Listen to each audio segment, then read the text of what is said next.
ಕರ್ತನ ಪರಿಶುದ್ಧ ನಾಮಕ್ಕೆ ಸ್ತೋತ್ರವಾಗಲಿ. ಕರ್ತನ ಸನ್ನಿಧಾನದಲ್ಲಿ ಸಮಯದಲ್ಲಿ ನಾವು ಆತನ ಸಾನ್ನಿಧ್ಯದಲ್ಲಿ ಸೇರಿ ಬಂದಿದ್ದೇವೆ. ವಿಶೇಷವಾಗಿ ಈ ಸಂದರ್ಭದಲ್ಲಿ ನಮಗೆ ಪ್ರಾರ್ಥನೆ ಅಗತ್ಯವಿದೆ. ಯಾಕೆಂದ್ರೆ ಯುದ್ಧಕ್ಕೆ ಹೊರಡುವಾಗ ನಾವು ಬಲವಾಗಿ ನಿಲ್ಲುವುದು ಬಹಳ ಪ್ರಾಮುಖ್ಯ. ನಮಗೆ ಕೆಲವರಿಗೆ ಇದು ಕೇವಲ ಒಂದು ಪ್ರೋಗ್ರಾಮ್, ಕಾರ್ಯಕ್ರಮ. ಕೆಲವರಿಗೆ ಅಂಬೇಡ್ಕರ್ ಬಂದಲೇ ವರ್ಷ ನಡೆಯುತ್ತೆ ಇದು ಕಾರ್ಯಕ್ರಮ. ಒಂದು ಸೆಷನ್ ನಡೆಯುತ್ತೆ, ಆದ ನಂತರ ಸಂದೇಶ ಕೊಡ್ತಾರೆ, ಎಲ್ಲ ಮುಗಿದೋಗುತ್ತೆ ಅನ್ನೋ ರೀತಿ. ಆದ್ರೆ ಇದು ಒಂದು ಆತ್ಮಿಕ ಹೋರಾಟ. ಹಲ್ಲೆಲೂಯಾ. ಹಾಸನ ಪಟ್ಟಣದಲ್ಲಿ ನಡೀತಿರುವಂತಹ ಆತ್ಮಿಕ ಹೋರಾಟ ಇದಾಗಿದೆ. ಕಣ್ಣಿಗೆ ಕಾಣದ ಶಕ್ತಿಗಳು ನಾವು ಗಮನಿಸ್ತೇವೆ. ಫಸ್ಟ್ ಕನ್ವೆನ್ಷನ್ ನಡೆದಾಗ ನಾರ್ಮಲಿ ಆಕ್ಚುಲಿ ಆಗಿ ಜಾನ್ಸನ್ ಡೇನಿಯಲ್ ಅವರು ತುಂಬಾ ಆಕ್ಟಿವ್ ಆಗಿರುವಂತ ಪರ್ಸನ್. ಅವರು ಆ ರೀತಿಯಲ್ಲಿ ಮುಗ್ಗರಿಸಿ ಬೀಳೋದು ಅದು ನಾರ್ಮಲ್ ಆಗಿರುವಂತ ವಿಚಾರ ಆಗಿರಲಿಲ್ಲ. ಅದು ಅಸಹಜವಾದ ಒಂದು ವಿಚಾರ ಆಗಿತ್ತು. ಆ ದಿವಸ ಆ ಸಂದೇಶ ನಮಗೆ ಈಗಲೂ ಕೂಡ ಕಣ್ಣು ಕಟ್ಟಿದ ರೀತಿಯಲ್ಲಿ ಆ ಒಂದು ವಿಷಯ ಈಗಲೂ ಕೂಡ ನಾನು ಅದರ ರೆಕಾರ್ಡಿಂಗ್ ನನಗೆ ಯಾವಾಗ್ಲಾದ್ರೂ ನಾನು ಕುಗ್ಗಿ ಹೋದಂತ ಸಂದರ್ಭದಲ್ಲಿ ನಾನು ಆ ಸಂದೇಶ ಮತ್ತೆ ತಿರುಗಿ ನೋಡಿದಾಗ ನನ್ನನ್ನು ಅದು ಹುರಿದುಂಬಿಸುತ್ತೆ, ನನ್ನನ್ನು ಎಬ್ಬಿಸಿ ನಿಲ್ಲಿಸುತ್ತೆ. ಅದು ಅದೇ ರೀತಿಯಲ್ಲಿ ಆ ಒಂದು ಸಂದೇಶ ಒಂದು ವೇಳೆ ಆ ಹಾಸನ ಪಟ್ಟಣದಲ್ಲಿ ಅವತ್ತು ದಿವಸ ಅದು ಪ್ರಕಟಗೊಳ್ಳದೇ ಇದ್ದಿದ್ರೆ ನಾವು ಆ ಒಂದು ಸಂದೇಶದಿಂದ ಬಲಗೊಳ್ಳುವುದಕ್ಕೆ ಸಾಧ್ಯವಾಗ್ತದೆ. ಅದಕ್ಕೋಸ್ಕರವಾಗಿ ಅನೇಕ ಹೋರಾಟಗಳು, ಅನೇಕ ಸಮಸ್ಯೆಗಳು, ಅನೇಕ ಸೈತನ ಕಣ್ಣಿಗೆ ಕಾಣದಲ್ಲಿ ಸೇವಕರ ಮೇಲೆ, ಅದನ್ನ ಅರೇಂಜ್ ಮಾಡುವವರ ಮೇಲೆ, ವಿಶ್ವಾಸಿಗಳ ಮೇಲೆ, ಬರುವಂತ ಜನರ ಮೇಲೆ ಒತ್ತಡವನ್ನ ಹೇರುವಂತನಾಗಿ. ಯಾಕೆಂದ್ರೆ ಯಾವುದೇ ದೈವಿಕ ಕಾರ್ಯಕ್ರಮ ಬೆಂಬಲವಾಗಿ ನಿಲ್ಲುವವನಲ್ಲ, ಅವನೇನಾದ್ರು ಗಲಿಬಿಲಿಗಳನ್ನ ತಂದಾಕುವ ಆತನಾಗಿದ್ದಾರೆ. ಅದಕ್ಕೋಸ್ಕರವಾಗಿ ಇವತ್ತಿನ ದಿವಸದ ವಿಶೇಷವಾದ ಪ್ರಾರ್ಥನೆ, ನಾವಿಷ್ಟು ಜನರೇ ಇರಬಹುದು, ಆದ್ರೆ ನಾವು ಒಗ್ಗಟ್ಟಾಗಿ ಪ್ರಾರ್ಥನೆ ಮಾಡುವಾಗ ಕರ್ತನು ನಮ್ಮ ಪ್ರಾರ್ಥನೆಯನ್ನು ಕೇಳುವಾಗ, ಅನೇಕ ಕಾರ್ಯಗಳನ್ನು ನಾವು ಮಾಡುವಾಗ ನಮಗೆ ಸಮಯಕ್ಕೆ ತಕ್ಕ ಹಾಗೆ ನಾವು ಮಾಡಬೇಕು ಅಂತ ಇದ್ದಾಗ ನಮ್ಮ ಪ್ರಾರ್ಥನೆ ನಮ್ಮನ್ನ ಬಲಪಡಿಸುವಂತದ್ದಾಗಿದೆ. ನಮಗೆಲ್ಲವನ್ನ ಕರ್ತನು ದೈವಿಕವಾಗಿ ನಡೆಸುವ ಆತನಾಗಿದ್ದಾನೆ. ಕರ್ತನ ಸನ್ನಿಧಾನದಲ್ಲಿ ಪ್ರಾರ್ಥನೆಯೊಂದಿಗೆ ನಾವು ಸಂದೇಶಕ್ಕೆ ಹೋಗೋಣ. ನಾವು ಶೂನೇಮಿಯ ಸ್ತ್ರೀಯ ಬಗ್ಗೆ ನಾವು ಧ್ಯಾನ ಮಾಡ್ತೇವೆ. ಮೊದಲನೇದಾಗಿ ಆಕೆಯ ಜೀವಿತದಲ್ಲಿ ಬಂದಂತ ಒಂದು ಆಶೀರ್ವಾದ ಏನೆಂದು, ಆ ಒಂದು ವಿಚಾರ ಏನೆಂದು ನೋಡುವಾಗ ಆಕೆಯ ಜೀವಿತದಲ್ಲಿ ಕೂಡ ಒಂದು ಬರಡಾದ ಕ್ಷೇತ್ರ ಇತ್ತು. ಆಕೆ ತನ್ನ ಮಗು ಇಲ್ಲದೆ ಆಕೆ ಕಷ್ಟಪಡುತ್ತಿದ್ದು, ಸಂತಾನ ಇಲ್ಲದೆ ಕಷ್ಟಪಡುತ್ತಿದ್ದು, ಏನಿದ್ರೆ ಏನೋ ನನಗೆ ಯಾವ ಒಂದು ಆಶೀರ್ವಾದ ಇಲ್ಲಲ್ಲ ಅನ್ನುವಂತ ಕೊರಗಲ್ಲಿ ಆಕೆ ಇರುವಾಗ ದೇವರು ಆಕೆಗೆ ಆಶೀರ್ವದಿಸಿದರೆಂದು ನಾವು ನೋಡ್ತಾ ಇದ್ದೇವೆ. ಹಲ್ಲೆಲೂಯಾ. ಕರ್ತನ ಪರಿಶುದ್ಧ ನಾಮಕ್ಕೆ ಸ್ತೋತ್ರ. ಈಗ ಎರಡನೇ ವಿಚಾರಕ್ಕೆ ನಾವು ಹೋಗೋಣ. ಆ ಮಗು ಈಗ ದೊಡ್ಡದಾಗಿ ನಿಂತು ಯವನಸ್ಥನ ಒಂದು ಪ್ರಾಯಕ್ಕೆ ತಂದೆ ತಾಯಿ ಎತ್ತರಕ್ಕೆ ಬಂದು ನಿಂತಿದೆ. ಎತ್ತರಕ್ಕೆ ಬಂದಿದ್ದಂತ ಮಗು ಈಗ ತಂದೆ ತಾಯಿ ಜೊತೆ ಜೀವಿಸ್ತಾ ಇದೆ. ಇವರು ಕೂಡ ದೇವಭಕ್ತಿಯಿಂದ ಜೀವಿಸ್ತಾ ಇದ್ದಾರೆ. ಆದ್ರೆ ಒಂದು ದುರ್ಘಟನೆ ಅವರ ಜೀವಿತದಲ್ಲಿ ನಡೆದು ಹೋಗುತ್ತೆ. ನಾವು ಎರಡನೇ ಅರಸುಗಳ ಪುಸ್ತಕ 4ನೇ ಅಧ್ಯಾಯ 18ನೇ ವಚನವನ್ನು ನೋಡುವಾಗ, ಎರಡನೇ ಅರಸುಗಳ ಪುಸ್ತಕ 4ನೇ ಅಧ್ಯಾಯ 18ನೇ ವಚನ, ಹುಡುಗನು ದೊಡ್ಡವನಾದ ಮೇಲೆ ಒಂದು ದಿವಸ ಹೊಲದಲ್ಲಿ ಕೊಯ್ಯುವವರ ಸಂಗಡ ಇದ್ದ ತನ್ನ ತಂದೆಯ ಬಳಿಗೆ ಹೋದನು. ಅಲ್ಲಿದ್ದಾಗ ಅವನ ಪಕ್ಕನೆ ಅಪ್ಪ ನನ್ನ ತಲೆ ಎಂದು ಕೂಗಲು ತಂದೆಯು ಒಬ್ಬ ಸೇವಕನನ್ನು ಕರೆದು ಅವನಿಗೆ ಇವನನ್ನು ತಾಯಿಯ ಹತ್ತಿರ ತೆಗೆದುಕೊಂಡು ಹೋಗು ಎಂದು ಆಜ್ಞಾಪಿಸಿದನು. ಹಲ್ಲೆಲೂಯಾ. ಕರ್ತನ ಪರಿಶುದ್ಧ ನಾಮಕ್ಕೆ. ತಂದೆ ಕೆಲಸ ಮಾಡುವಂತ ಜಾಗಕ್ಕೆ ಯಾರು ಹೋಗಿದ್ದಾನೆ? ಹುಡುಗ ಹೋಗ್ತಿದ್ದಾನೆ. ಈ ಹುಡುಗ ಯಾರು? ದೇವರ ಅನುಗ್ರಹದಿಂದ ದೇವರ ಗರ್ಭದಲ್ಲಿ, ಆ ಮಗಳ ಗರ್ಭದಲ್ಲಿ ರೂಪಿಸಲ್ಪಟ್ಟಂತ ಒಂದು ಮಗುವಾಗಿದೆ. ಈ ಮಗು ಯವನ ಕಾಲಕ್ಕೆ ಬಂದಾಗ ಇಲ್ಲಿ ಒಂದು ದುರ್ಘಟನೆ ನಡೀತಾ ಇದೆ. ಒಂದು ಬ್ಲೆಸ್ಸಿಂಗ್, ಒಂದು ಆಶೀರ್ವಾದ ಬಂದಿತ್ತು. ಆ ಆಶೀರ್ವಾದ ಸ್ವಲ್ಪ ದಿನ ಮಾತ್ರ ಅವರ ಜೊತೆಯಲ್ಲಿ ಇರುವಂತ ಸಂದರ್ಭದಲ್ಲಿ ಅದಕ್ಕೊಂದು ತೊಡಕನ್ನ, ಅದಕ್ಕೆ ಒಂದು ತಡೆಯನ್ನ, ಅದಕ್ಕೆ ಒಂದು ನಾಶನವನ್ನ ಸೈತಾನಲ್ಲಿ ತಂದಾಗ್ತಾ ಇದ್ದಾನೆ. ನಾವು ಗಮನಿಸಬೇಕು. ನಮಗೂ ಕೂಡ ಕೆಲವು ಬಾರಿ ಆಶೀರ್ವಾದ ಆದಾಗ ಆಶೀರ್ವಾದ ಆಗುವುದು ದೊಡ್ಡದಲ್ಲ. ಯಾಕಂದ್ರೆ ನಮ್ಮ ದೇವರು ಕರುಣಾಮಯನು, ದಯಾಪರನು, ಕೃಪಾಪೂರ್ಣನು. ಆತನು ಯಾವಾಗಲೂ ಕೈ ಎತ್ತುವಾಗ ನಮಗೆ ಒಡೆಯದಕ್ಕೆ ಕೈ ಎತ್ತುವುದಿಲ್ಲ. ಹೆಚ್ಚಿನ ವಾರ ನೋಡುವಾಗ, ಸತ್ಯವೇದದಲ್ಲಿ ನೋಡುವಾಗ ಆತನು ನಮ್ಮನ್ನು ಆಶೀರ್ವಾದ ಮಾಡುವುದಕ್ಕೆ ಅದನ್ನು ಕೈ ಎತ್ತುವಾಗ. ಹಲ್ಲೆಲೂಯಾ. ಆದ್ರೆ ಆ ಆಶೀರ್ವಾದವನ್ನ ಮೇಂಟೈನ್ ಮಾಡೋದು, ಸಂಭಾಲಿಸಿಕೊಂಡು ಕೊನೆಯವರೆಗೆ ನಮ್ಮ ಜೊತೆ ಇಟ್ಟುಕೊಳ್ಳುವುದು, ಅದು ಬಹಳ ಪ್ರಾಮುಖ್ಯ. ಹಲ್ಲೆಲೂಯಾ. ಯಾಕಂತಂದ್ರೆ ಯಾವುದೇ ವೆಹಿಕಲ್ ಆದ್ರೂ ನೋಡ್ರಿ, ತಗೊಳ್ಳೋದು ಲೋನ್ ಮಾಡಿನೋ, ಸಾಲ ಮಾಡಿನೋ ಅಥವಾ ಕ್ಯಾಶ್ ಅಲ್ಲೋ ತೆಗೆದುಕೊಳ್ಳೋದು ದೊಡ್ಡದಲ್ಲ, ಅದನ್ನ ಮೇಂಟೆನೆನ್ಸ್ ಮಾಡೋದೇ ಬಹಳ ದೊಡ್ಡ ವಿಚಾರ. ಯಾಕಂದ್ರೆ ಕೆಲವರು ತಗೋಬಿಡ್ತಾರೆ, ಮೇಂಟೆನೆನ್ಸ್ ಮಾಡಕ್ ಆಗೋದಿಲ್ಲ. ಆ ನಂತರ ಅದೇ ಯಾವ ವೆಹಿಕಲ್ ಅದು ಇಷ್ಟಪಟ್ಟು ತಗೊಂಡಿರ್ತಾರೋ ಅದೇ ಇಷ್ಟಪಟ್ಟು ಅವ್ರು ಸೇಲ್ ಮಾಡ್ತಾರೆ. ಯಾಕೆಂತಂದ್ರೆ ಅದನ್ನ ಮೇಂಟೈನ್ ಮಾಡಿ. ಅದೇ ರೀತಿಯಲ್ಲಿ ನಮ್ಮ ಆಶೀರ್ವಾದವನ್ನ ನಾವು ಬಹಳ ಪ್ರಾರ್ಥನೆ ಮಾಡಿ, ಹೋರಾಟ ಮಾಡಿ ನಾವು ಪಡೆದುಕೊಂಡಿರ್ತೇವೆ. ಆ ಪಡೆದುಕೊಂಡಂತ ಒಂದು ಆಶೀರ್ವಾದವನ್ನ ನಮಗೆ ಅದನ್ನು ಸಂಭಾಳಿಸಲು ಸಾಧ್ಯವಾಗದೆ, ನಾವು ಯಾವ ರೀತಿ ಸಂಭಾಳಿಸಲು ನಮಗೆ ಸಾಧ್ಯವಾಗಲಿಲ್ಲ ನೋಡುವಾಗ, ಆ ಒಂದು ಆಶೀರ್ವಾದ ಸಿಗೋದಕ್ಕಿಂತ ಮುಂಚೆ ಇರುವಂತಹ ಪ್ರಾರ್ಥನೆ ಕಡಿಮೆ ಆಗುವುದು, ಅಥವಾ ಆಶೀರ್ವಾದದ ಮುಂಚೆ ಇರುವಂತ ಆ ಒಂದು ತಗ್ಗಿದ ಮನೋಭಾವ, ದೀನ ಮನಸ್ಸು ಅದು ನಮ್ಮಲ್ಲಿ ಕಡಿಮೆ ಆಗುವುದು.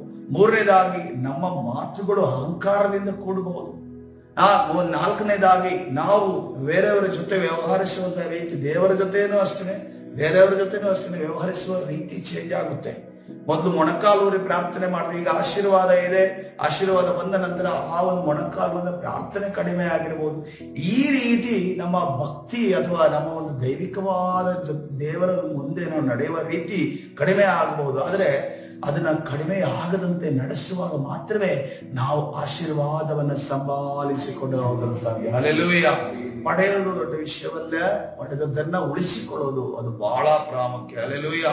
ನಮ್ಮ ಜೀವಿತದಲ್ಲೂ ಅಷ್ಟೇ ನಾವು ಕೆಲವರು ಸಭೆ ಈ ರೀತಿಯನ್ನ ನಡೆಸ್ತಾ ಇದ್ದೇವೆ, ಯವನಸ್ಥರಾಗಿ ಜವಾಬ್ದಾರಿಗಳನ್ನು ನಡೆಸ್ತಾ ಇದ್ದೇವೆ. ಅದೇ ರೀತಿಯಲ್ಲಿ ನನ್ನನ್ನು ಒಳಗೊಂಡು ವರ್ಷಿಪ್ ಲೀಡರ್ ಆಗಿ ಒಂದು ಸೇವಕರಾಗಿ ಜೀವಿಸ್ತಿರುವಾಗ ಪಡೆದುಕೊಂಡಿದ್ದೀವಿ. ಬಹಳ ವೇಗವಾಗಿ ದೇವರ ನಂಬಿಗಸ್ತಿಗೆ ನೋಡಿ ದೇವರು ನಮ್ಮನ್ನ ಅಭಿಷೇಕಿಸಿ ನಿಲ್ಲಿಸಿದ್ದಾನೆ. ಆದ್ರೆ ಅದನ್ನು ಉಳಿಸಿಕೊಳ್ಳೋದು ಪ್ರಾಮುಖ್ಯ. ನಮ್ಮ ಸಭೆಯಲ್ಲೂ ಕೂಡ ಅನೇಕ ಜನರು ವೇಗವಾಗಿ ಪಡೆದುಕೊಂಡ್ರು, ಅದನ್ನ ಬೇಗವಾಗಿ ತಿಳಿದುಕೊಂಡ್ರು, ಕಲಿತುಕೊಂಡ್ರು. ಆದ್ರೆ ಅದನ್ನು ಉಳಿಸಿಕೊಳ್ಳುವುದಕ್ಕೆ ಆಗ್ಲಿಲ್ಲ. ಅದು ಅನೇಕ ಜನರು ಇವತ್ತಿನ ದಿವಸ ಕಳೆದುಕೊಂಡು ಕೂತಿದ್ದಾರೆ. ಹಲ್ಲೆಲೂಯಾ. ಅದಕ್ಕೋಸ್ಕರವಾಗಿ ನಾವು ಅಂತವರಿಂದ ಕಲಿಯುವಂತ ಪಾಠ, ಅವರನ್ನ ನಾವು ಕ್ರಿಟಿಸೈಸ್ ಮಾಡೋದಕ್ಕಿಂತ ಸೈತಾನ ಹೇಗೆ ಅವರಿಗೆ ಮೋಸ ಮಾಡಿದ, ಯಾವ ರೀತಿಯಲ್ಲಿ ಅವರು ತನ್ನ ದೇವರ ಒಂದು ದಯೆ ಕೃಪೆಗಳಿಂದ ಕಳೆದುಕೊಂಡ್ರು ಅನ್ನೋದು ಬಹಳ ಪ್ರಾಮುಖ್ಯವುಳ್ಳ ವಿಷಯ. ಅದರಿಂದ ನಾವು ಪಾಠವನ್ನು ಕಲಿಯ. ಯಾಕಂದ್ರೆ ಒಂದನ್ನು ನಾವು ತಿಳಿದುಕೊಳ್ಳಿ, ಯಾವಾಗಲೂ ಕೂಡ ಗುಂಡಿಗೆ ಬಿದ್ದೇ ನಾವು ಗುಂಡಿ ಆಳ ತಿಳ್ಕೋಬಾರದು. ಯಾರಾದ್ರೂ ಆ ವ್ಯಕ್ತಿ ಹೋಗಿ ಆ ಗುಂಡಿಗೆ ಆಳಕ್ಕೆ ಬಿದ್ದಿದ್ರೆ ಅವನತ್ರ ಕೇಳ್ಬೇಕು, ಎಷ್ಟು ಆಳ ಇದೆ, ಎಷ್ಟು ಇದೆ, ಕಷ್ಟ ಇದೆ ಅಂತ. ಅವನತ್ರ ತಿಳ್ಕೊಂಡ್ರೆ ನಮ್ಗೆ ಗೊತ್ತಾಗುತ್ತೆ. ಮತ್ತೆ ಎಲ್ಲಾದ್ರೂ ಈ ಗುಂಡಿ ಅಕ್ಕ ಪಕ್ಕ ಹಿಂದೆ ಮುಂದೆ ಬಂದೆ ಅಂತಂದ್ರೆ ನಾನು ಬೀಳೋದಕ್ಕಿಂತ ಅಲ್ಲೊಂದು ಗುಂಡಿ ಇದೆ, ಇಷ್ಟೇ ಉದ್ದ ಆಳ ಇದೆ, ಇಷ್ಟೇ ಕಷ್ಟ ಅದರಲ್ಲಿ ಇದೆ ಅಂತ ಅನ್ಕೊಂಡು ತಿಳ್ಕೊಳ್ಳೋದು ಬಹಳ ಪ್ರಾಮುಖ್ಯ. ಯಾಕಂತಂದ್ರೆ ಬಿಸ್ನೆಸ್ ಇದರಲ್ಲಿ, ಎಕನಾಮಿಕ್ಸ್ ಇದರಲ್ಲಿ ಬಹಳ ಈ ರೀತಿಯ ಒಂದು ಎಕ್ಸ್ಪೀರಿಯನ್ಸ್ ಅನ್ನ ನೋಡ್ತಾರೆ. ಯಾಕಂದ್ರೆ ಹಿಂದೆ ನಡೆದಂತ ಕಂಪನಿಗಳ ಡ್ರಾಬ್ಯಾಕ್ಸ್ ಅನ್ನ ನೋಡ್ತಾರೆ. ಏನ್ ತಪ್ಪು ಮಾಡಿದ್ರು ಇವರ ಕಂಪನಿ ಮುಳುಗು ಹೋಗೋದಕ್ಕೆ, ಇವರ ಒಂದು ವ್ಯಾಪಾರ ಮುಳುಗು ಹೋಗೋದಕ್ಕೆ ಏನ್ ಕಾರಣ ಅಂತ ಅನ್ಕೊಂಡು ತಿಳ್ಕೊಳ್ಳೋದು ಬಹಳ ಪ್ರಾಮುಖ್ಯ. ಅದು ಒಂದು ಬುದ್ಧಿವಂತನ ಗುಣ ಆಗಿದೆ, ಒಬ್ಬ ವ್ಯಾಪಾರಸ್ಥನ ಗುಣ ಆಗಿದೆ.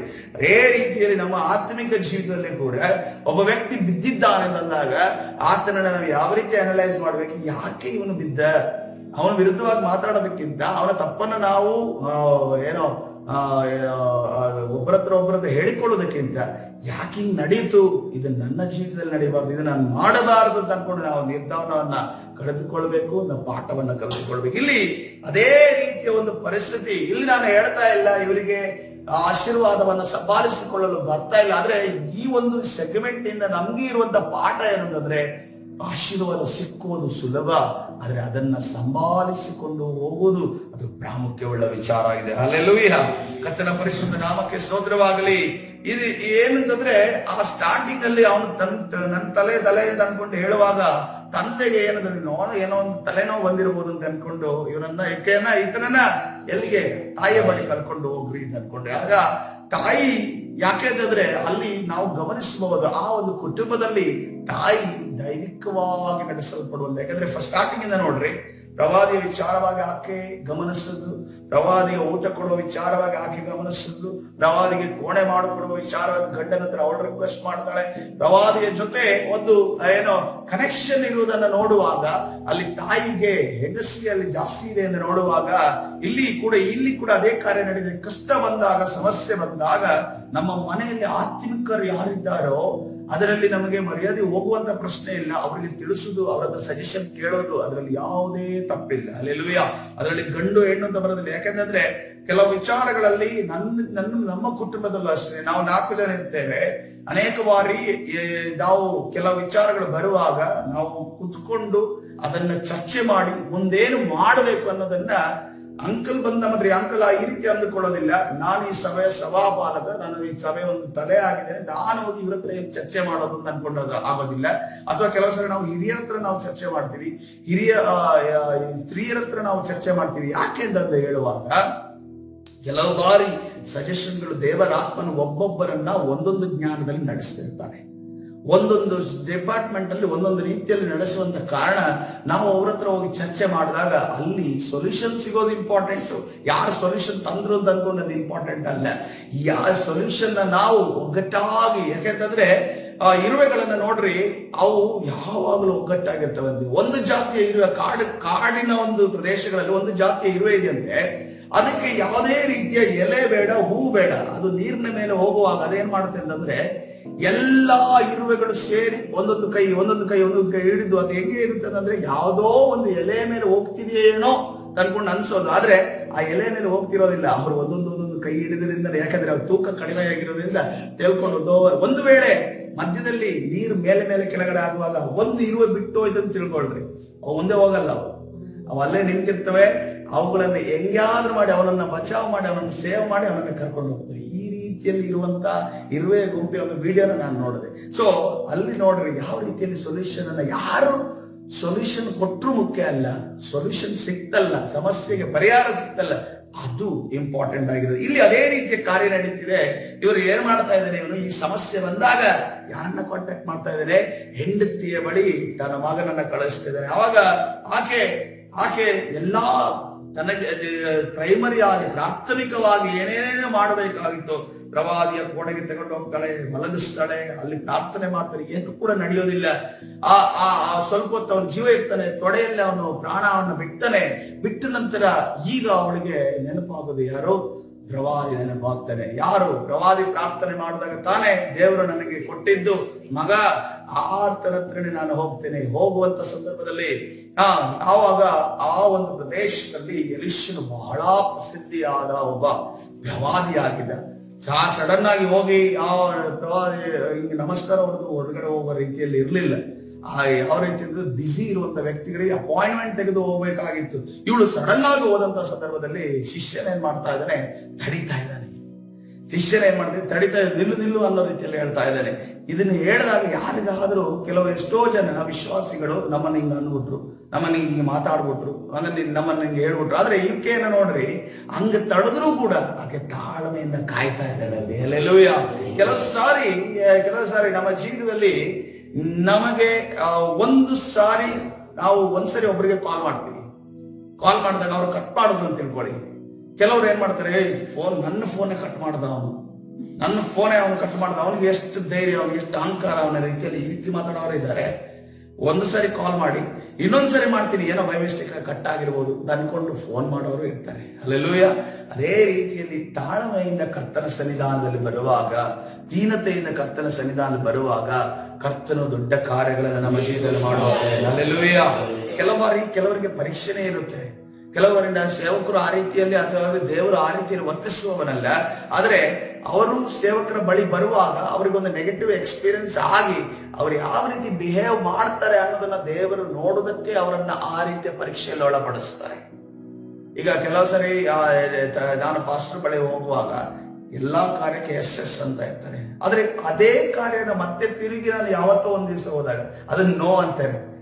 ಆವಾಗ ನಮ್ಗೂ ಕೂಡ ಶಾಕ್ ಆಗುತ್ತೆ, ಇದೇನು ವ್ಯತಿರಿಕ್ತ ಆಗಿದೆಯಲ್ಲ, ಅವತ್ತು ಎಸ್ ಇವತ್ತು ನೋ ಅಂತ ಇದಾರಲ್ಲ ಅಂತ ಅನ್ಸುತ್ತೆ. ಆದ್ರೆ ದೇವರ ನಿಯೋಗ ಬೇರೆ ಇರುತ್ತದೆ. ಹಲ್ಲೆಲೂಯ. ಆ ಸಮಯದಲ್ಲೂ ಕೂಡ ನಾವು ನೋ ಅಂದಾಗಲೂ ಕೂಡ ಆಯ್ತು, ನೋ ಅಂದ್ರೆ ಓಕೆ ಅನ್ನೋ ರೀತಿಯಲ್ಲಿ ನಾವು ಇರುವಾಗಲೇ ಅದು ನಮಗೆ ಆಶೀರ್ವಾದ ಬೇರೆ. ಹಲ್ಲೆಲೂಯ. ಎವ್ರಿ ಟೈಮ್ ನಮಗೆ ಎಸ್ ಅಂದಾಗ ನಮಗೆ ಖುಷಿ ಆಗುತ್ತೆ, ಸಂತೋಷ ಆಗುತ್ತೆ, ನಮ್ಮ ಆಲೋಚನೆಗೆ ಬೆಂಬಲ ಕೊಟ್ಟರು ಅಂತ ಅನ್ಸುತ್ತೆ. ಅದೇ ರೀತಿಯಲ್ಲಿ ನಾವು ಒಂದನ್ನು ಎಕ್ಸೆಪ್ಟ್ ಮಾಡಬೇಕು. ನೋ ಅಂದಾಗ ಅವನ್ನ ಎಕ್ಸೆಪ್ಟ್ ಮಾಡುವಂತ ಒಂದು ಮನಸ್ಥಿತಿ ನಮ್ಮಲ್ಲಿರಬೇಕು. ಆವಾಗ ಮಾತ್ರವೇ ನಾವು ಆತ್ಮಿಕವಾದ ಉನ್ನತಿಯನ್ನ ಪಡೆಯಲು ಸಾಧ್ಯ. ಇಲ್ಲಿ ನೋಡುವಾಗ ಇಲ್ಲಿ ಕೂಡ ಏನಾಗ್ತಾ ಇದೆ, ಶಿಷ್ಯರಿಂದ ಇವಳು ತಡೆಗೆ ಒಳಗಾಡಿಸ್ತಾಳೆ. ಇವಳು ಕಷ್ಟದಿಂದ ಬಂದಿದ್ದಾಳೆ, ಕಣ್ಣೀರು ಸುರಿಸ್ಕೊಂಡು ಬಂದಿದ್ದಾಳೆ, ಮಗನ ಮೇಲೆ ಆಸೆ ಇಟ್ಟಿದ್ದಾಳೆ, ಮಗನ ಮೇಲೆ ಕನಸು ಇಟ್ಟಿದ್ದಾಳೆ, ಮಗನ ಆ ರೀತಿ ಬೆಳಿಬೇಕು, ಈ ರೀತಿ ಬೆಳಿಬೇಕು ಅಂತ ಅನ್ಕೊಂಡು ಆಲೋಚನೆ ಇಟ್ಟಿದ್ದಾಳೆ. ಗಂಡನ ಯಾಕಂದ್ರೆ ಇವರಿಗೆ ಅಂತ ಯಾವುದೇ ಕೊರತೆ ಇಲ್ಲ. ಏನನ್ನು ಬೇಕಾದ್ರೂ ಇನ್ವೆಸ್ಟ್ ಮಾಡಿ ಆ ಮಗನಿಗೆ ಎಜುಕೇಶನ್ ಅಥವಾ ಮುಂದಿನ ಫ್ಯೂಚರ್ ನೋಡ್ ಮಾಡೋದಕ್ಕೆ ಇವರಿಗೆ ಎಲ್ಲಾ ರೀತಿಯ ಫೆಸಿಲಿಟಿ ಇದ್ದಾಗ ಅನೇಕ ಕನಸುಗಳನ್ನ ಕಟ್ಟಿರ್ತಾರೆ. ಆದ್ರೆ ಆ ಕನಸುಗಳು ನುಚ್ಚು ನೂರಾಗುವಂತ ಪರಿಸ್ಥಿತಿ ಎದುರಾಗಿದೆ ಕಣ್ಣ ಮುಂದೆನೆ. ಯಾಕಂತಂದ್ರೆ ನಿನ್ ಚಿಕ್ಕ ಮಗು ಎಕ್ಸ್ಪೈರ್ ಆದ್ರೂ ಕೂಡ ಒಂದು ಸ್ವಲ್ಪ ಏನೋ ನೋವಾಗುತ್ತೆ. ಆದ್ರೆ ಎತ್ತರಕ್ಕೆ ಬೆಳೆದಂತ ಮಗು ಅದು ಓಡಾಡುತ್ತಾ ಆಡುತ್ತಾ, ಯಾಕಂದ್ರೆ ಇಷ್ಮೇಲನನ್ನ ಅಬ್ರಹಾಮನು ಅಗರಳ ಜೊತೆ ಕರೆಸುವಾಗ ಇದೇ ಒಂದು ಶೋಧನೆ ಅಲ್ಲಿ ಅಬ್ರಹಾಮನಿಗೆ ಆಯ್ತು ಅಂತ ನೋಡಿದ್ರೆ. ಯಾಕಂದ್ರೆ ಅಬ್ರಹಾಮನ ಮುಂದೆ ಆತನು ಯೌವನ ಕಾಲ 13-14 ವರ್ಷಕ್ಕೆ ಬೆಳೆದಂತ ವ್ಯಕ್ತಿ ಇಷ್ಮೇಲನಾಗಿದ್ದನು. ಆತನನ್ನ ಕಣ್ಣ ಮುಂದೆ ಓಡಾಡ್ತಿದ್ದ ನನ್ನ ಮಗನನ್ನ ನಾನು ಇವತ್ತಿನ ದಿವಸ ಕಣ್ಣಿಗೆ ಕಾಣದಂಗೆ ಇನ್ನೆಂದು ನೋಡದಂಗೆ ಕಳಿಸ್ಬೇಕಲ್ಲ ಅನ್ಕೊಂಡು ಅಂದಾಗ ಅಬ್ರಹಾಮನಿಗೆ ತುಂಬಾ ಕಷ್ಟ ಆಯ್ತು. ಅದು ಯಾಕಂದ್ರೆ ಆ ಕಷ್ಟವನ್ನ ಅಲ್ಲಿ ಬರೆದಿಲ್ಲ.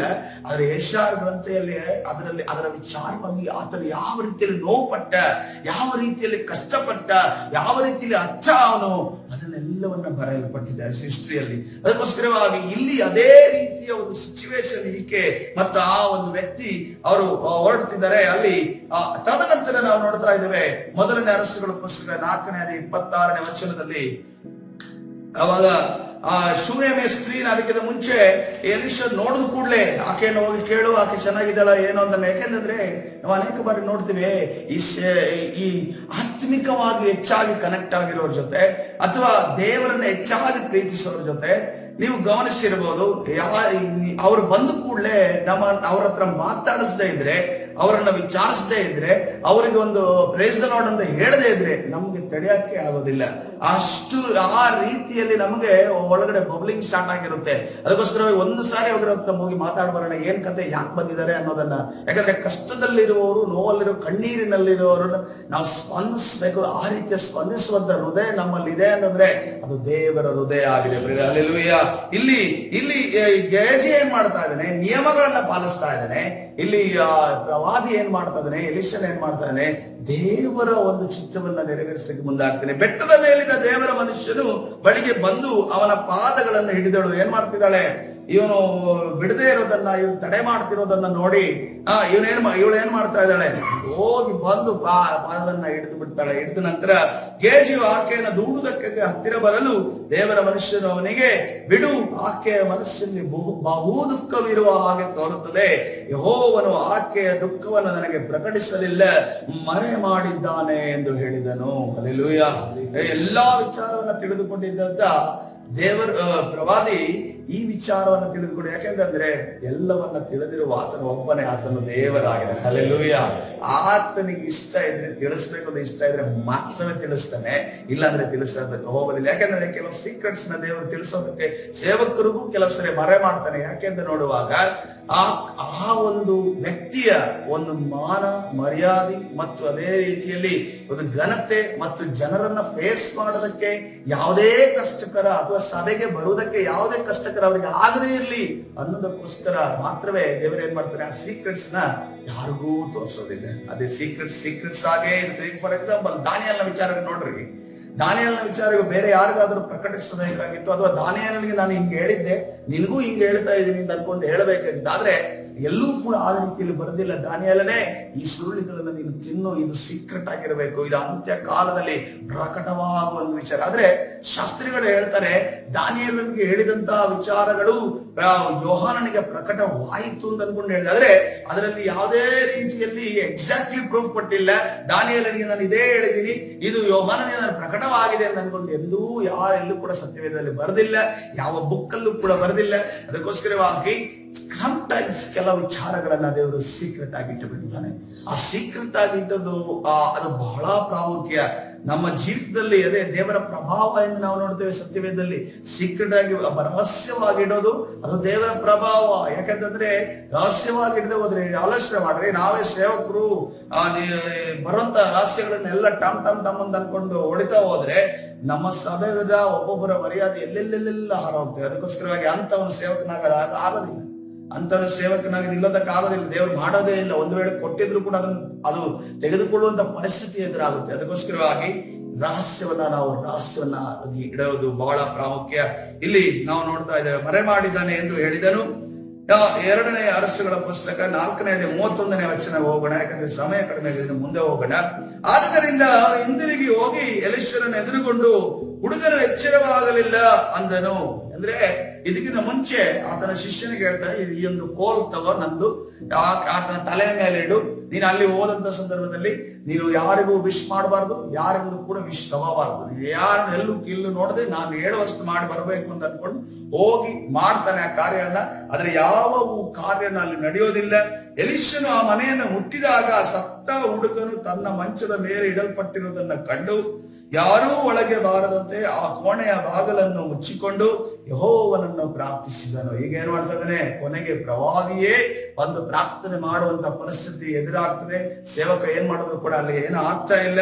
ಅನಂತರ ಹುಡುಗನ ಮೇಲೆ ಬೋರಲು ಬಿದ್ದು ತನ್ನ ಬಾಯಿ ಕಣ್ಣು ಕೈಗಳನ್ನು ಅವನ ಬಾಯಿ ಕಣ್ಣು ಕೈಗಳಿಗೆ ಮುಟ್ಟಿಸಿದ್ದರಿಂದ ಹುಡುಗನ ದೇಹವು ಬೆಚ್ಚಗಾಯಿತು. ಹಲ್ಲೆಲೂಯಾ, ಕರ್ತನ ಪರಿಶುದ್ಧ ನಾಮಕ್ಕೆ ಸ್ತೋತ್ರವಾಗಲಿ. ಅಲ್ಲಿ ಹುಡುಗನ ದೇಹ ಬೆಚ್ಚಗಾಗುವುದಕ್ಕೆ ದೇವರ ಪ್ರಸನ್ನತೆ ಪ್ರವಾದಿಯ ಮುಖಾಂತರವಾಗಿ ಚಲನೆ ಆಗುವುದಕ್ಕೆ ಪ್ರಾರಂಭವಾಯಿತು.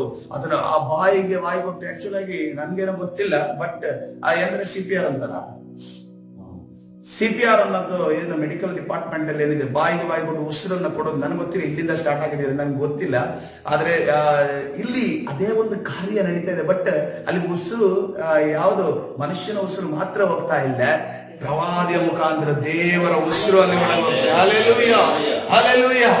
ಯಾಕಂದ್ರೆ ಎಲ್ಲ ಉಸಿರಲ್ಲಿ ನಿಂತಿದೆ, ಎಲ್ಲ ಆಕ್ಸಿಜನ್ ನಾವ್ ಅಂದ್ಕೊಂಡಿದೀವಿ. ನಾನ್ ಬದುಕ್ತಿರೋದು ಹೊಟ್ಟೆಯಲ್ಲಿ ತಿನ್ನುವಂತ ಅನ್ನ ಸಾರಿನಿಂದ ಅಂದ್ಕೊಂಡಿದೀವಿ. ಯಾಕಂದ್ರೆ ಇದು ನನಗೆ ಹೇಗೆ ತಿಳಿಯಿತು ಅಂತಂದ್ರೆ, ನಾನು ಕೂಲಂಕಷವಾಗಿ ಇವರಿಗೆ ಹಾರ್ಟ್ ಪೇಷಂಟ್ ಆಗಿದ್ರಲ್ಲ, ಸಾದಿಕ್ ಅವನ ಹತ್ರ ಮಾತಾಡುವಾಗ ಅವ್ರು ಹೇಳುವಾಗ ನಾನು ಅವ್ರ ಹತ್ರ ಪ್ರಶ್ನೆ ಕೇಳದೆ ಹೇಗೆ ಅವ್ರಿಗೆ ಫೀಲ್ ಆಯ್ತು ಹಾರ್ಟ್ ಆಪರೇಷನ್ ಆದಾಗ. ಹಾರ್ಟ್ ಆಪರೇಷನ್ ಆದ ನಂತರ ಅವರ ಪರಿಸ್ಥಿತಿ ಹೇಗಿತ್ತು ಅಂತಂದ್ರೆ, ಅವ್ರಿಗೆ ಅನ್ನ ಇದ್ರು ಪರವಾಗಿಲ್ಲ, ಸಾರು ಇಲ್ಲದೆ ಇದ್ರು ಪರವಾಗಿಲ್ಲ, ಅವ್ರಿಗೆ ಯಾವ್ದು ಬೇಕಿತ್ತು ಅಂತಂದ್ರೆ ಇದು ಕಿಟಕಿ ತೆರೆದು ಅವ್ರ ಕಿಟಕಿ ಹತ್ರನೇ ಕೂರ್ಬೇಕಾಗಿತ್ತು.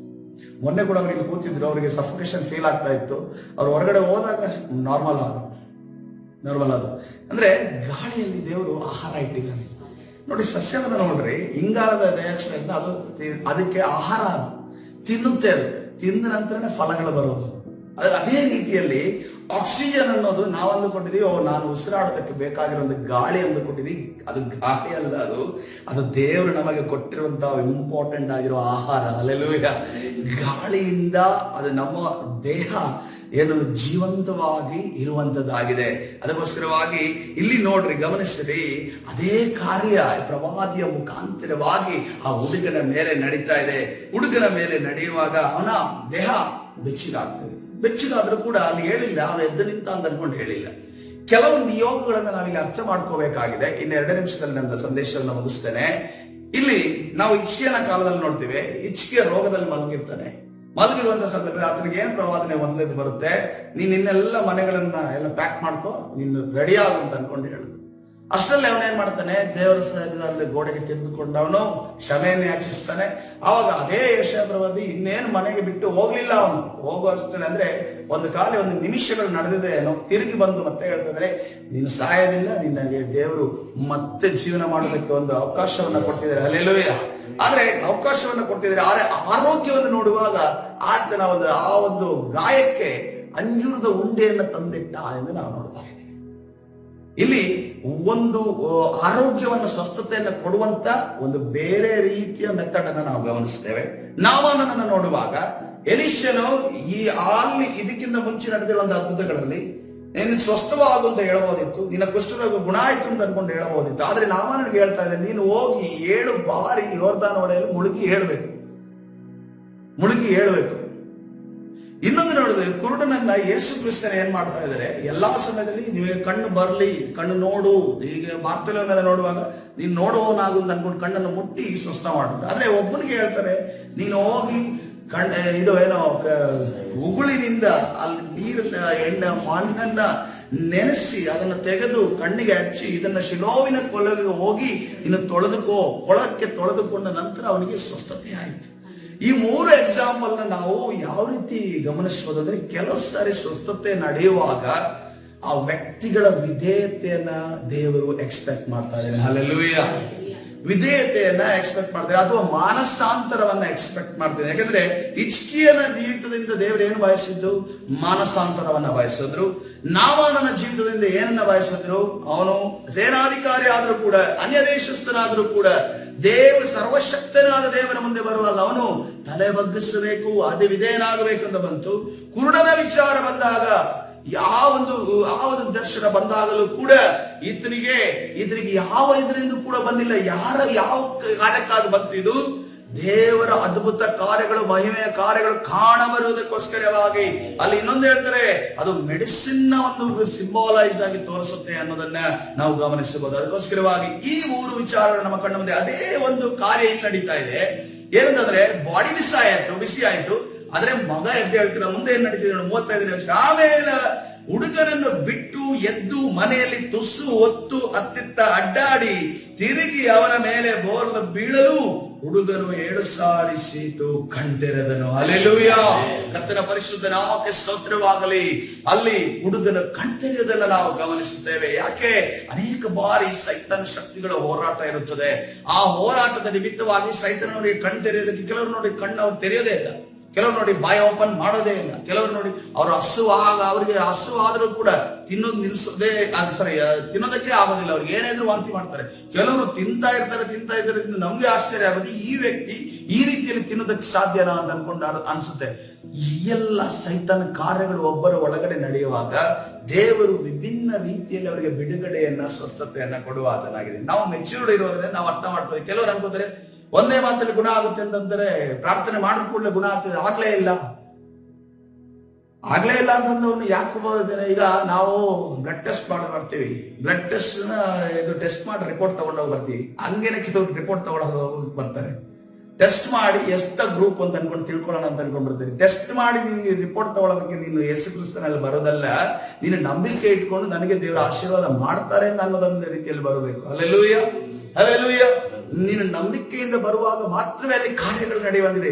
ಈ ನಂಬಿಕೆ ನೋಡ್ರಿ, ಇದುವರೆಗೂ ಕೂಡ ಇವಳು ನಿಂತೇ ಇದ್ದಾಳೆ. ಯಾರು? ಶುನೇಮಿಯ ಸ್ತ್ರೀ.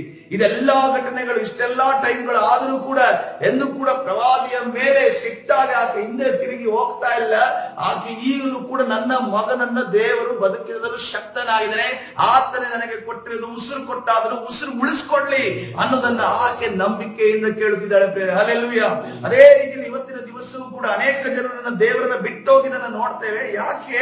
ಅವರು ದೇವರನ್ನ ಪರೀಕ್ಷಿಸುವುದಕ್ಕೆ ನಿಂತವರು, ಅಥವಾ ದೇವರನ್ನ ನಂಬಿಕೆ ಕಡಿಮೆಯಾಗಿ ದೇವರು ಈ ರೀತಿ ಮಾಡಿದ್ರ ಅಂತ ಅನ್ಕೊಂಡು ಬೈಯುವವರು, ವಿರೋಧವಾಗಿ ಮಾತನಾಡುವವರು, ಗುಣಗುಟ್ಟುವವರು, ಆಶೀರ್ವಾದವನ್ನು ಮಾತ್ರ ಯೋಬನ ಹೇಳ್ತಾನೆ. ಯೋಬನ ಹೇಳುವುದನ್ನ ಯಾರಿಗಾದ್ರೂ ಹೇಳೋದಕ್ಕೆ ಸಾಧ್ಯನಾ? ನಾನು ದೇವರಿಂದ ಒಳ್ಳೆಯದನ್ನ ಮಾತ್ರ ನಿರೀಕ್ಷಿಸಲ್ಲ, ನನಗೆ ಕೆಟ್ಟದ್ದು ಬರಬಾರದು ಅಂತ ಅನ್ಕೊಂಡು ಯೋಬ ಹೇಳಿದ ರೀತಿಯಲ್ಲಿ ನಮಗೆ ಹೇಳೋದಕ್ಕೆ ಸಾಧ್ಯವಿಲ್ಲ. ಆ ಕಾನ್ಫಿಡೆನ್ಸ್ ನಮಗೆ ಕೆಲವು ಬಾರಿ ಇಲ್ಲ. ಆದ್ರೆ ಮೆಚ್ಯೂರ್ಡ್ ಆಗಿ ನಾವು ಪ್ರಬುದ್ಧರಾಗಿದ್ರೆ ಆತ್ಮಿಕವಾಗಿ ಕರ್ತನ ಸನ್ನಿಧಾನ ಅದನ್ನು ಹೇಳುವುದಕ್ಕೆ ಧೈರ್ಯವನ್ನ ಕರ್ತನ ಕೊಡುವ. ಹಲ್ಲೆಲೂಯಾ. ಕರ್ತನ ಪರಿಶುದ್ಧ ನಾಮಕ್ಕೆ ಸ್ತೋತ್ರವಾಗಲಿ. ಈ ರೀತಿಯಲ್ಲಿ ಒಂದು ಪೂರ್ಣ ನಾವು ನೋಡ್ತಾ ಇದ್ದೇವೆ. ಹೆಬ್ರೂ ಭಾಷೆಯಲ್ಲಿ ಅಲ್ಲಿ 7 ಬಾರಿ ಸೀನಿದನೆಂದು ನಾವು ನೋಡ್ತಾ ಇದ್ದೀವಿ. 7 ಸಾರಿ ಸೀನಿದನು. ಆ 7 ಅನ್ನೋದು ಪರಿಪೂರ್ಣತೆಯನ್ನು ಸೂಚಿಸುತ್ತೆ. 7 ನಂಬರ್. ಅದಕ್ಕೋಸ್ಕರ ಅದನ್ನು ಪೂರ್ಣವಾಗಿ ಸ್ವಸ್ಥ ಹುಡುಗ ಪೂರ್ಣತೆಯಿಂದ ಸ್ವಸ್ಥಾದನು. ಆಗ ಎಲಿಷನ ಗೇಜಿಗೆ ಶೂನೇಮಿಳನ್ನು ಕರೆ ಎಂದು ಆಜ್ಞಾಪಿಸಲು ಅವನು ಈ ಆಕೆಯನ್ನು ಕರೆದನು. ಆಕೆಯು ಬಂದಾಗ ಎಲಿಷನು ಆಕೆಗೆ ನಿನ್ನ ಮಗನನ್ನು ತೆಗೆದುಕೋ ಎಂದು ಹೇಳಿದನು. ಆಕೆಯು ಹತ್ತಿರ ಬಂದು ಅವನ ಪಾದಗಳಿಗೆ ಬಿದ್ದು ಸಾಷ್ಟಾಂಗ ನಮಸ್ಕಾರ ಮಾಡಿ ಮಗನನ್ನು ತೆಗೆದುಕೊಂಡು ಹೋದಳು. ಹಲ್ಲೆಲೂಯಾ.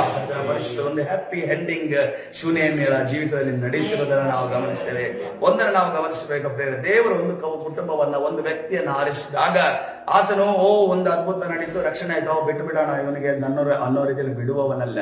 ಅದನ್ನು ಕೊನೆಯವರೆಗೆ ಹೊತ್ತು ಸಹಿಸಿ ನಿರ್ವಹಿಸುವ ಆತನಾಗ. ಅದಕ್ಕೋಸ್ಕರವಾಗಿ ಆತನು ಹೇಳಿದರೆ, ನೀನೇನೂ ಎದುರ್ಕೋಬೇಡಪ್ಪ, ಮುಪ್ಪಿನವರೆಗೂ ನಿನ್ನನ್ನು ಹೊತ್ತು ಸಹಿಸಿ ನಿರ್ವಹಿಸುವ ಜವಾಬ್ದಾರಿ ನಂದು, ನೀನು ನನ್ನನ್ನು ನಂಬು ಅನ್ನೋ ರೀತಿಯಲ್ಲಿ ಕರ್ತನೆ ಹೇಳ್ತೇನೆ. ಅದಕ್ಕೋಸ್ಕರ ಕೀರ್ತನೆ 90ನೇ ಅಧ್ಯಾಯ 5-8 5 ಮತ್ತು 6 ವಚನಗಳಲ್ಲಿ ಗಮನಿಸ್ತಾ ಇದ್ದೇವೆ. ഇരുളಲ್ಲಿ ಭಯ ಹುಟ್ಟಿಸುವ ಯಾವುದಕ್ಕೂ, ಹಗಲಲ್ಲಿ ಹಾರಿ ಬರುವ ಬಾಣಕ್ಕೂ, ಕತ್ತಲೆಯಲ್ಲಿ ಸಂಚರಿಸುವ ವಿಪತ್ತಿಗೂ, ಹಾನಿಕಾರವಾದ ಮಧ್ಯಾಹ್ನದ ಕೇಡಿಗೂ ಅಂಜ ಕಾರಣವಿಲ್ಲ. ಹಲ್ಲೆಲೂಯಾ. ಯಾವುದರಿಂದ ಅಂಜಿಕೊಂಡು ನಾವು ಭಯ ಇಟ್ಟುಕೊಂಡು ನಾವು ಕೂರುವಂತ ಅವಶ್ಯಕತೆ ಇಲ್ಲ. ಕರ್ತನೆ ಹೇಳಿದಾನೆ, ഇരുಳಲ್ಲಿ ನಿನಗೆ ಭಯ ಹುಟ್ಟಿಸ್ತಾರ, ಅಥವಾ ಹಗಲಲ್ಲಿ ನಿನಗೆ ಬಾಣದ ರೀತಿಯಲ್ಲಿ ಮಾತನಾಡ್ತಾರ, ಕತ್ತಲೆಯಲ್ಲಿ ಸಂಚರಿಸಿಗೆ ಕಣ್ಣಿಗೆ ಕತ್ತಲೆ ಆಗುವಾಗ ನಿನಗೆ ನಡೆಯುವುದಕ್ಕೆ, ಅಥವಾ ನಿನ್ನ ಜೀವನದಲ್ಲಿ ಕತ್ತಲೆ ಆವರಿಸಿಕೊಳ್ಳುವಂತಹ ಸಮಯದಲ್ಲಿ ವಿಪತ್ತು ನಿನಗೆ ಬರ್ತದೆ ಅಂದ್ಕೊಂಡು ಭಯ ಇದೆಯಾ?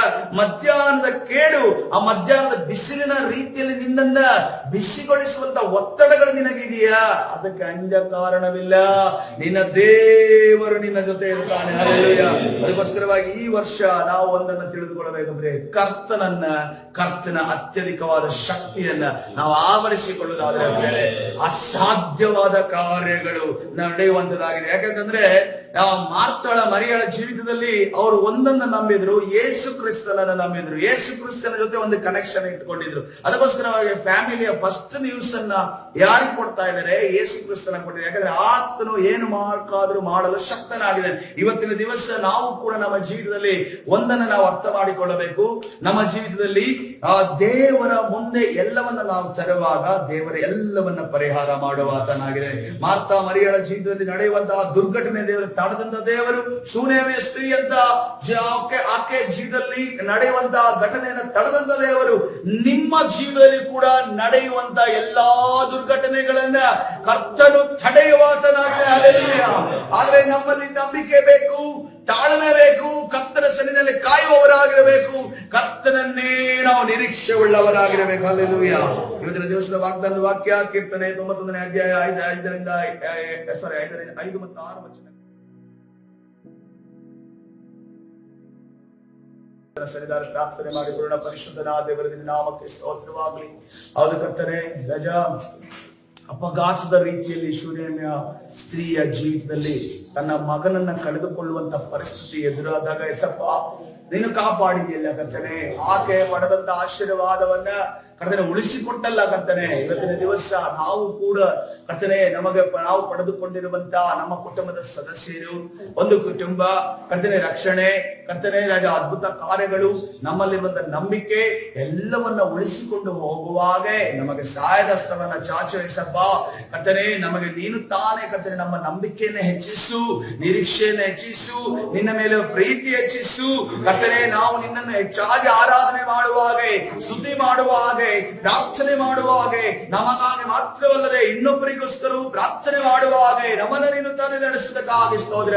ಆದರೆ ಕರ್ತನೆ, ಸೈತಾನನು ಅನೇಕ ಬಾರಿ ನಮಗೆ ಶೋಧನೆಗಳನ್ನ, ದುಃಖಗಳನ್ನ, ನೋವುಗಳನ್ನ, ಬಾಧೆಗಳನ್ನ, ಕರ್ತನೆ ಸಮಸ್ಯೆಗಳನ್ನ ತಂದು ನಮ್ಮ ಪ್ರಾರ್ಥನೆ ಕಡಿಮೆ ಆಗುವಂತೆಯೋ, ಸತ್ಯವೇದ ಧ್ಯಾನ ಕಡಿಮೆ ಆಗುವಂತೆಯೋ, ನಾವು ಸುಮ್ಮನೆ ಕುಗ್ಗಿಕೊಂಡು ಕರ್ತನೆ ಸಮಸ್ಯೆಗಳ ಬಗ್ಗೆ ಆಲೋಚನೆ ಮಾಡುವಂತೆ, ಚಿಂತೆ ಮಾಡುವಂತ ಎಲ್ಲ ಸೈತಾನನ ಅಂಧಕಾರದ ಶಕ್ತಿಗಳ ಬಲಗಳನ್ನ ನಜರೇತಿನ ಯೇಸುವಿನ ನಾಮದಲ್ಲಿ ಬಂಧಿಸಿ ಮುರಿದಾಡ್ತಾರೆ. ಬಿಡುಗಡೆ ಉಂಟು ಮಾಡಿ ನೀನು ತಾನೇ ನಡೆಸು. ಕರ್ತನಾದ ಯೇಸು ಸ್ವಾಮಿ ಹೆಸರಲ್ಲಿ ಪ್ರಾರ್ಥಿಸಿ ಹೊಂದಿಕೊಳ್ಳುತ್ತೇನೆ, ಜೀವವುಳ್ಳ ತಂದೆ. ಆಮೆನ್.